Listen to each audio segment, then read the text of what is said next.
We are taking you inside the Rio Grande Valley Food Bank headquarters in FAR. Marisol Villarreal with a behind-the-scenes look and what it takes to keep the operation running smoothly. It takes a team of 70 compassionate people to make sure that everybody in line at the Food Bank RGV on Food Distribution Day gets the food that they need before they have to close their doors. Every Tuesday and Thursday, the Food Bank Rio Grande Valley in FAR gets ready at least an hour before showtime at 9 a.m. Workers head in, get their temperatures checked, and put on their masks before they begin handling food. I'm actually on my 18th year with the food bank, so I've been here quite a while. I've seen a lot of things, a lot of disasters and emergencies that have come up. So, but nothing like this. What we've been doing today, what we've been doing for these past couple months. Libby Salinas is the Chief Programs and Equity Officer for the Food Bank RGV. She was inspired to become part of the team because of her own personal upbringing. Well, growing up in the valley, we grew up very poor.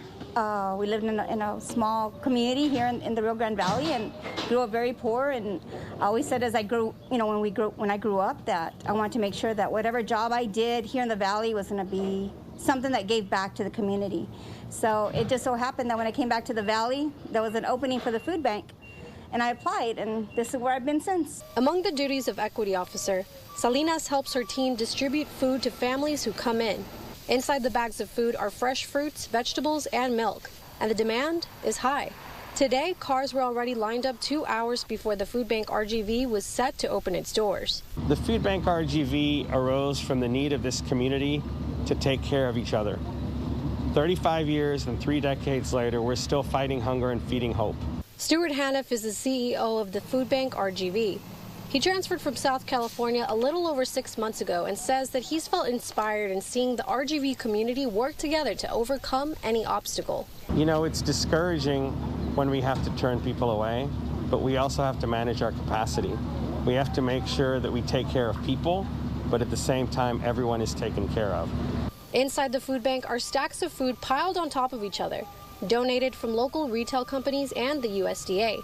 Included is also what the Food Bank RGV has bought in bulk. For Haniff and his staff, they will continue to work in giving food to needy families until they no longer can. The global pandemic of COVID-19 has definitely been a challenge. But as I said, we've been here for 3 decades, more than 3 decades. We've come through these crises and these disasters better than ever, and this will be no exception. If you want to help in the fight against hunger in your community, you can head over to krgv.com or Food Bank RGV to donate. In FAR, Marisol Villarreal, Channel 5 News at 6.